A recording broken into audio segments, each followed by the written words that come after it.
And I think it was at that point where you start to go, oh, like, what are we going to do here? Like, we're kind of running out of cash. How do we like work out where we fit in this world? And I think it really came down to this like relentless pursuit of not giving up. Like,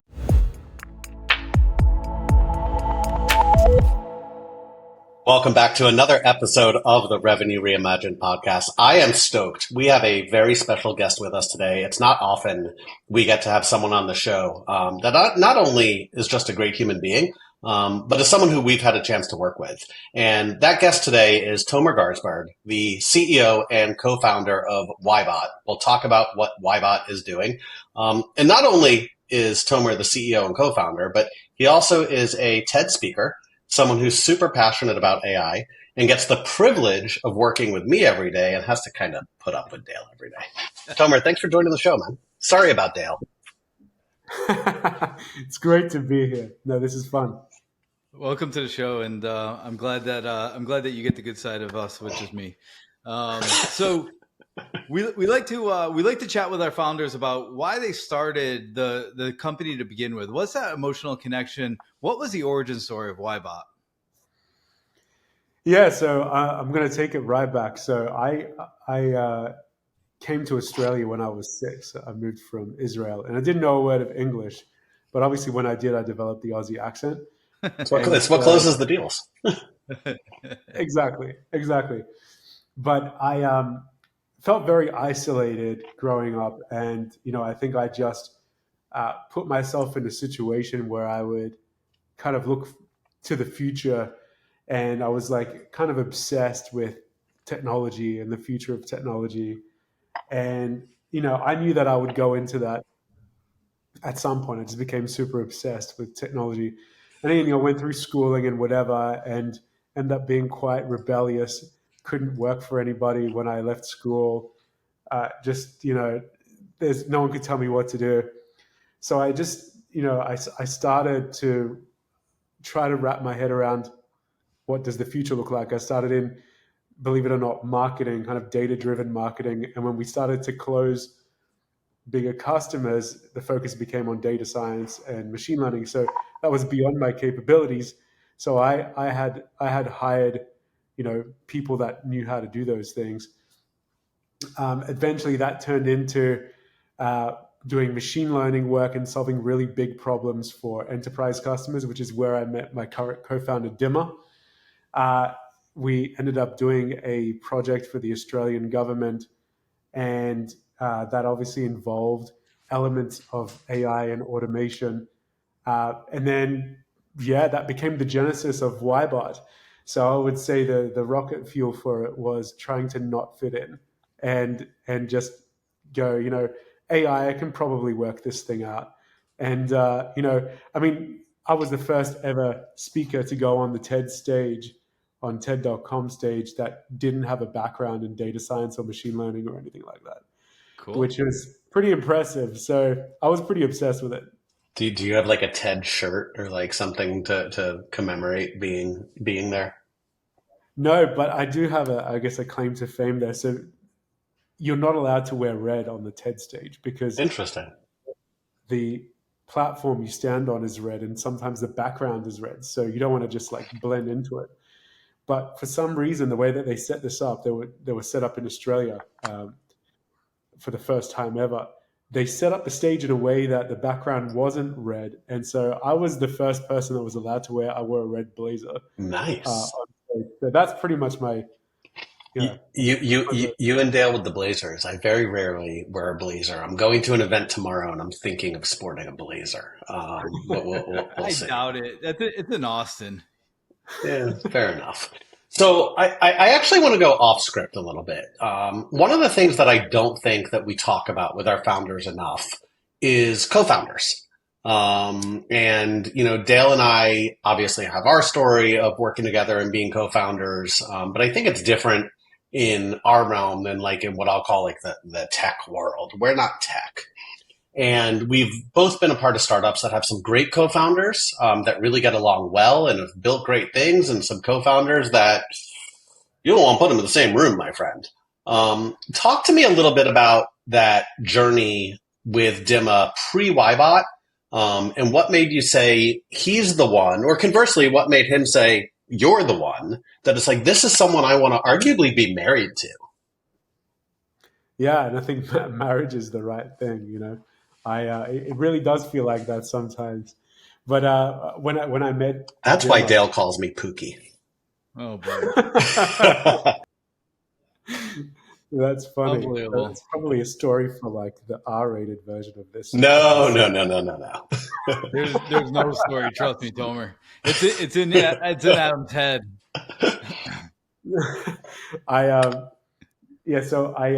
met Dima at a meetup. It was like a startup meetup, and I was doing a talk there. And he was there. I didn't even know he was there. I didn't know who he was, but he was working for a tech company at the time called Seeing Machines. And so, Dima's background is computer science, and he's doing his PhD in natural language processing. So he's kind of that way inclined. So he's always been in some kind of AI related field. And this is again back in the day when no one was really talking about it.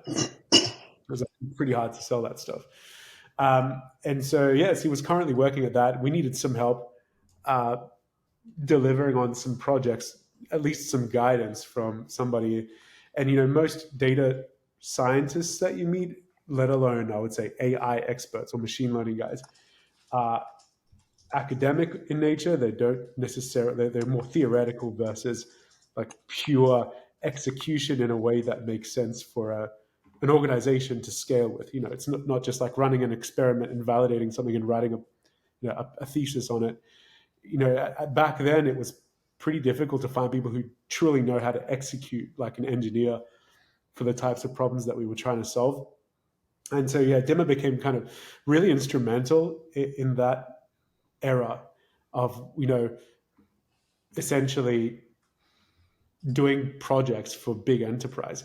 But what we didn't know, and I guess what we grew into, was this desire to build a company together.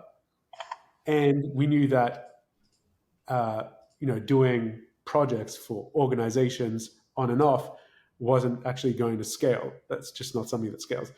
So we spent a lot of time doing projects for like financial services orgs and government and all of that, trying to identify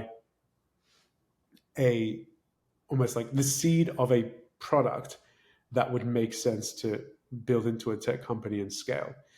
And, I guess that was when WBot was born, at that moment where we did the project for the Australian government. We understood that we had this unique piece of technology, which was at the time not voice. It was essentially like an AI front end with an automation back end that would interact with software. But we kind of put our heads down and started developing it for a couple of years. And that relationship really matured. I think it went from being colleague-ish at the beginning, pre-WBot, to I would say, like a marriage. It's kind of like you get to a point where you realize that one person's, each person's strengths, you can't really live without. It's an irreplaceable element of the business, and it becomes your foundation. And I famously say this to everybody: I never lose sleep over product and technology, because I know that Dim is in control of that, and that remains true to this day. I've never lost sleep over that. So man, I wish I had a co-founder that I'm kidding. It's Dima's a unique blend, man. There's not a lot of engineers that I find that not only are wickedly smart, but like have a sense of humor and can actually hold their chops. And like, you don't see that at first. And we've talked about this, like, but once you get to know him, like he comes out with these one-liners that is like, dude, like, who are you? That was funny as shit. That's right. But when things get serious too, like he's got the one-liners that just like drive the point home. Yeah. This kind of directness that you really want, which is really refreshing. It kind of sets the tone for our culture. Yeah, it's kind of like you have to check in with them every once in a while and say like, Dimma, what are you feeling? And then like he zings it, and you're like, okay, well, we can move on from. Like, okay, you put the pin in that one. It's awesome. Absolutely. Yeah, it is great to have co-founders. Like you do lean on each other, right? You have this evolution that ends up happening, and like there's parts of the business that you have to just let control kind of flow through, or else like you'll drop everything. So it's important to have those trust elements and transparency through the process. Well, yeah, and again, I think that there's some really interesting elements. Like, for example, I would imagine that um, the way that Dimmer operates has contributed to the fabric of how we run other parts of the business too. This kind of real data-driven, highly transparent way. And I would say the way that I do things has proliferated through that side as well. We've become, I would say a lot more human and a lot more, it really does feel like we have this really high performance team that we really value. And Sure. everyone says the same thing Yeah. about it. They feel, trusted and nurtured and protected, but at the same time, they're expected to perform and deliver every single day. It's kind of beautiful. Yeah, you can't micromanage it. So it must be, as you guys were thinking about moving the business or starting to get funding and moving to the US, there must have been a lot of challenges or assumptions people were giving to you. Do this, don't do that. What's one of the challenges that you guys looked at and said, you know what, this assumption doesn't make sense for our business, and kind of went the other way from that piece of advice? And what kind of advice would you give to founders that are listening to this to be like, go with your gut versus, listening to what all the the people have to say? It's just in terms of fundraising. Anything as you're going through the business. Yeah, it's interesting. Well, I can start with the fundraising aspect. So, you know, growing up in Australia, it's a pretty incredible country, very wealthy.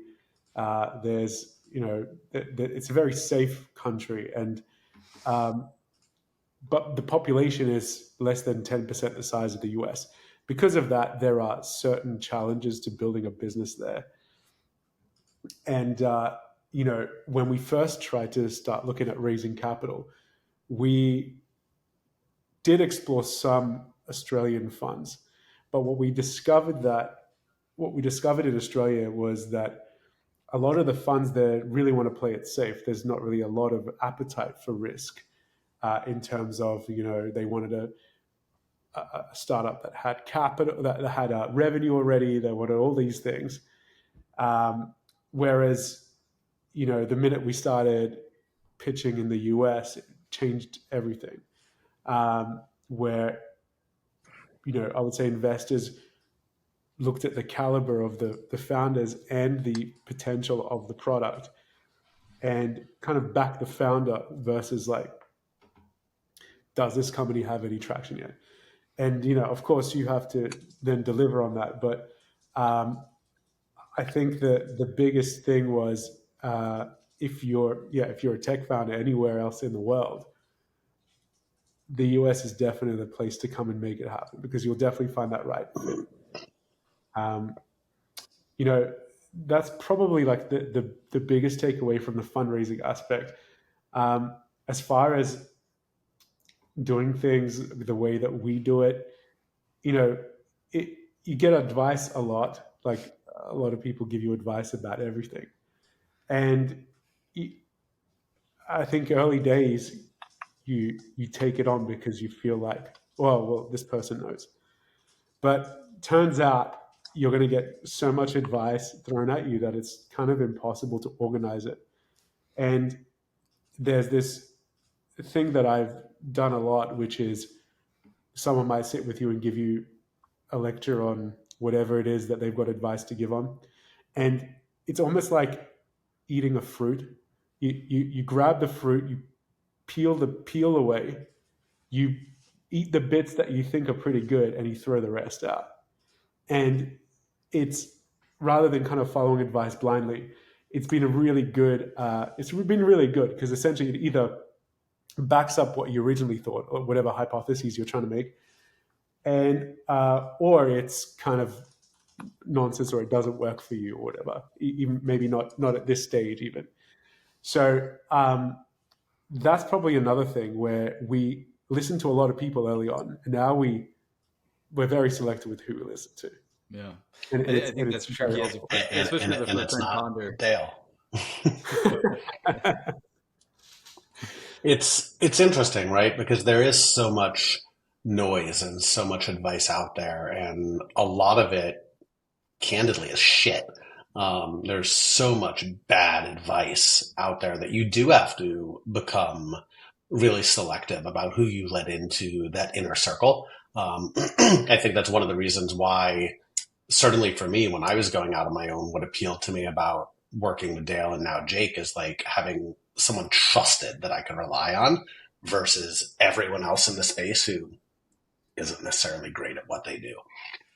As you're building and scaling, and we have the privilege of being part of this with you, but as you're building and scaling, like there's a lot of setbacks, right? Like it's not like we wake up one day and say, hey, I'm going to start a startup, and then you hit 100K in ARR, and then it's 500K in ARR, and then it's $1 million. It's not like this great straight journey of like rainbows and fucking unicorns. A lot of people think it is. Talk to me about, since WBot's inception to now, what's one thing, and maybe a couple things, that just didn't go as planned, right? Where it's like, man, if we don't fix this, WBot might not exist. What happened there, and how did you overcome that? People buy from people. That's why companies who invest in meaningful connections win. The best part? Gifting doesn't have to be expensive to drive results, just thoughtful. Sendoso's intelligent gifting platform is designed to boost personalized engagement throughout the entire sales process. Trust me, I led sales for a Sendoso competitor, and I could tell you, no one does gifting better than Sendoso. If you're looking for a proven way to win and retain more customers, visit sendoso.com.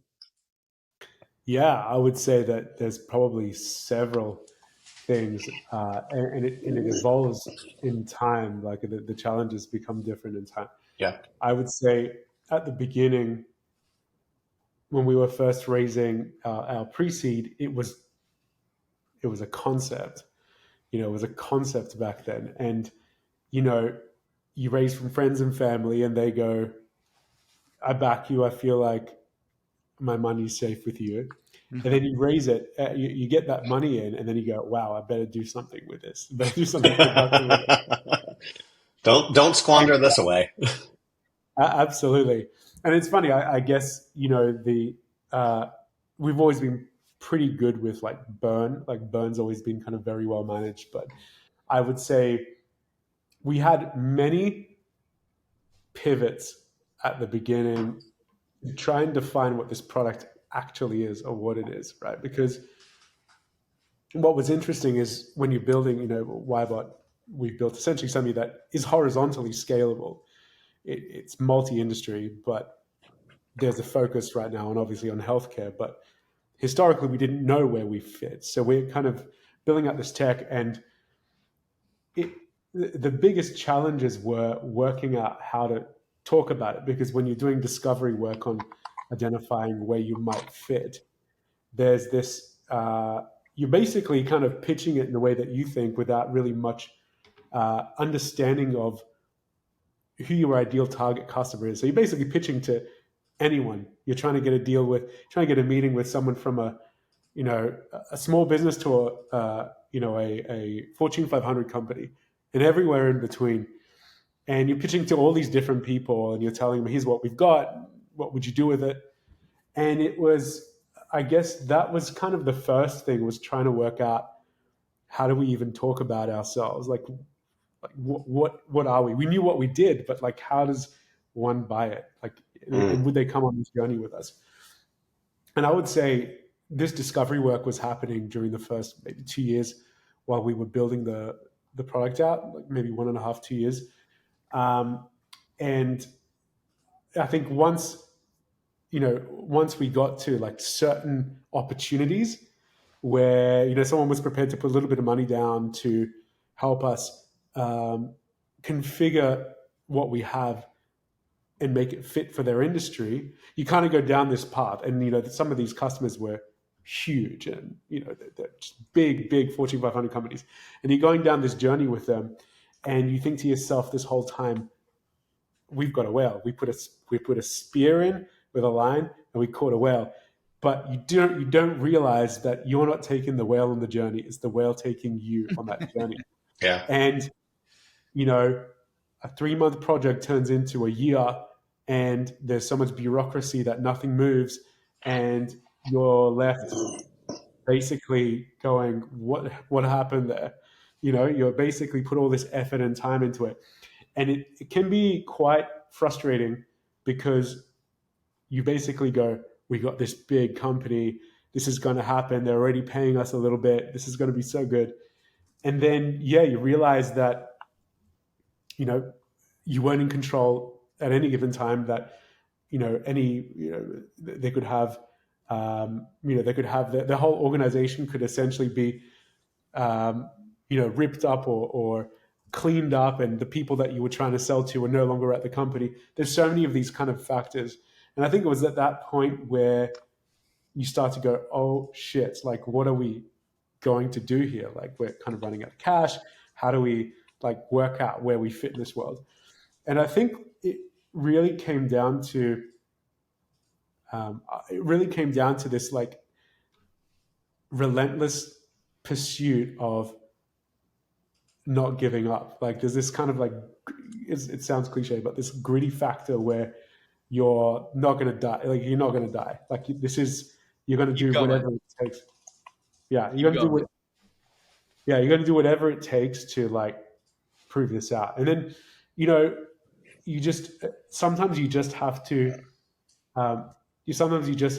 open up as many doors as possible and just not be so attached to the outcome, right? You just go, you don't pray that this is the customer or this one is. You just kind of relentlessly open up every door and just kind of let go of the outcome. And that's essentially how we discovered the home healthcare angle. And I think that's kind of the journey. It was more about, I think that's probably the biggest thing for us. It was finding our first home where not only customers would be prepared to pay for it, that would make a pretty big impact in their industry, and then they would continue to pay you moving forward. And so that was one. And I think the second one is hiring people.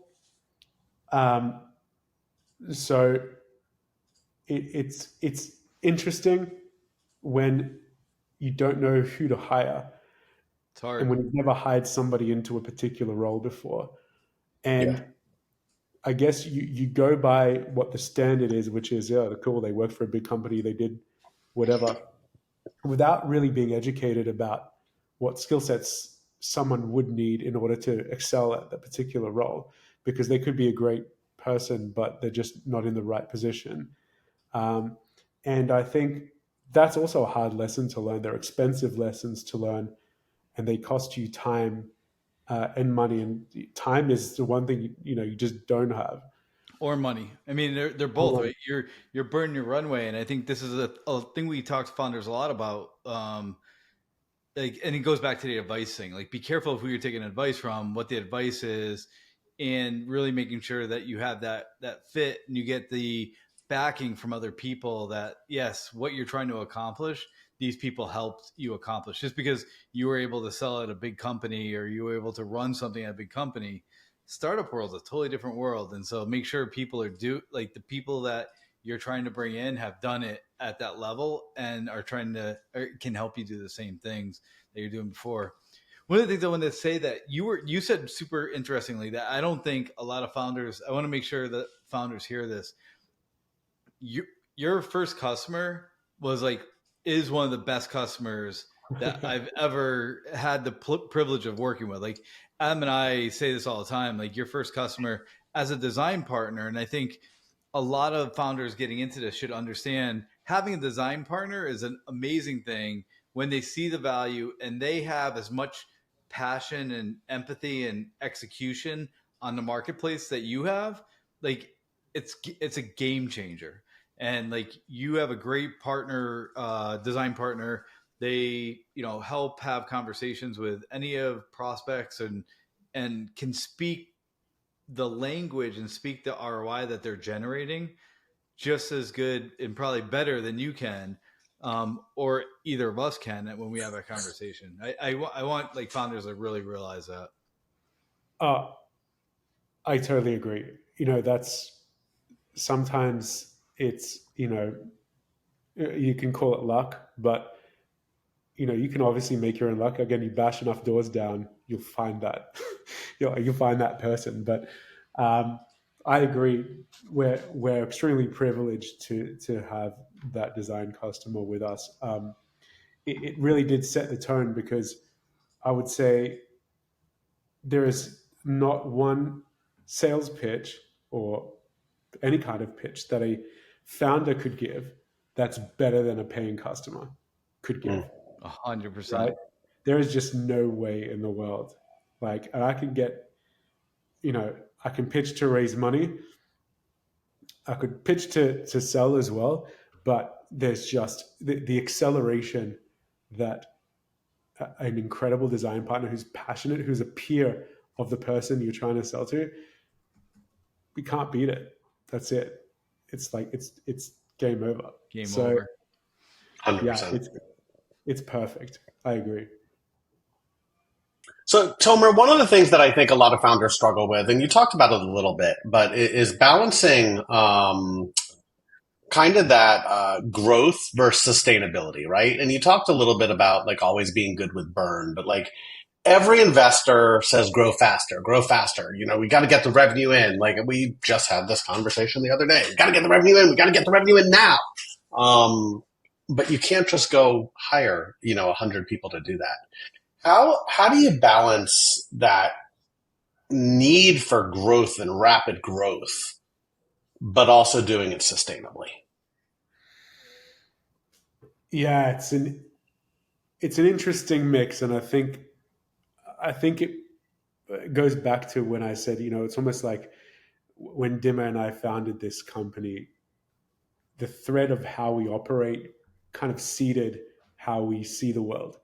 And, there's no point in hiring 10 okay people when you can have like 2 or 3 that are rock stars.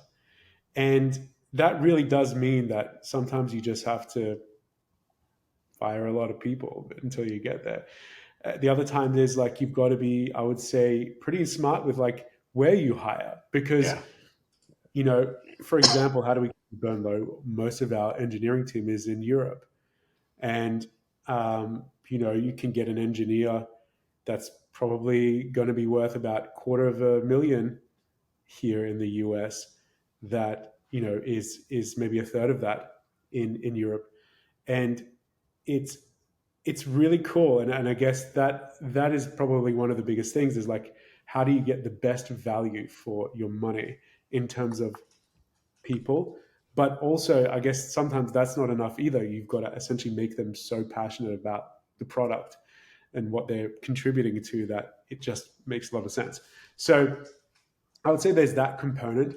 The second one is, I think it's really easy to just blow money early. And, for example, do, I don't know, marketing and all of that. I know it's important, but Sure. there are so many ways to get the word out and to get really high qualified customers without just like getting billboards and stuff.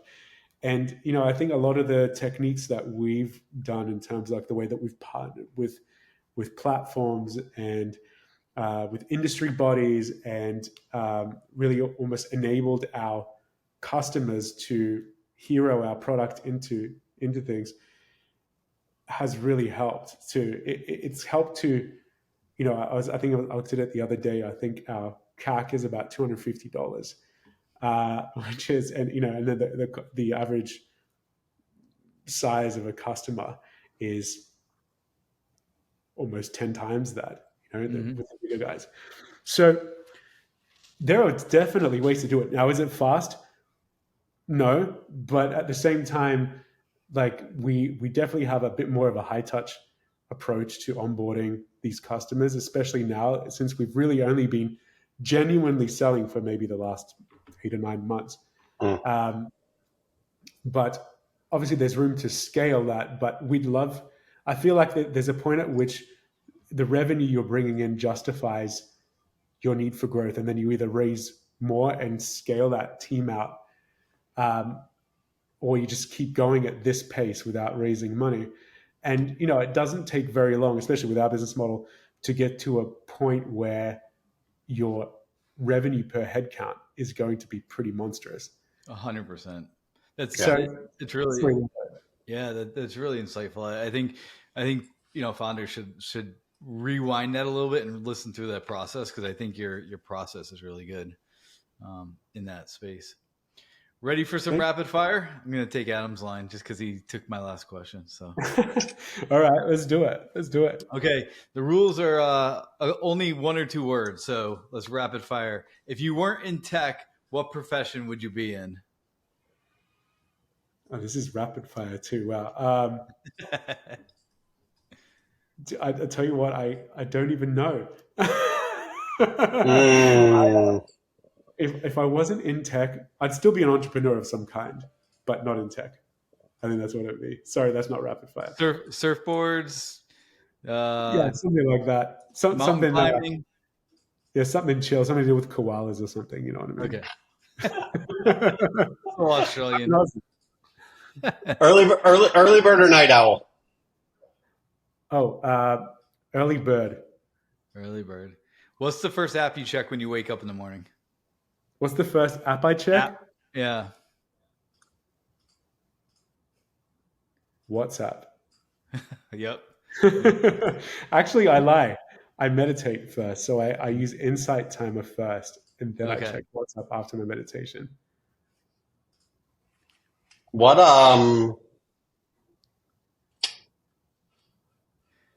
your favorite guilty pleasure snack? Oh, because you're a healthy eater. That's right. My guilty pleasure snack. I love ice cream. So there's this ice cream called Halo Top, which is 300 and something calories for a whole tub. And trust me, Halo's good.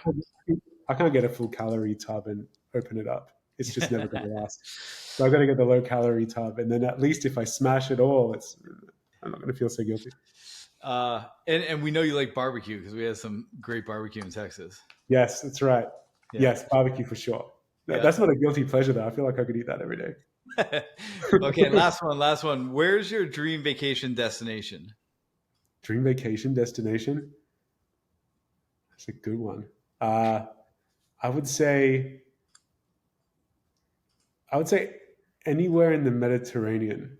Anywhere in the Mediterranean is kind of like, it's my happy place. So nice. There are many places there.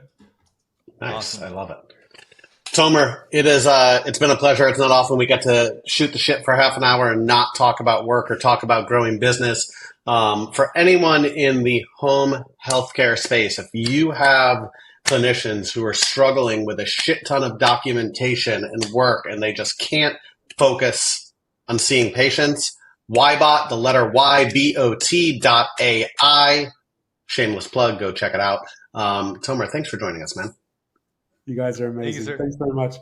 Appreciate it.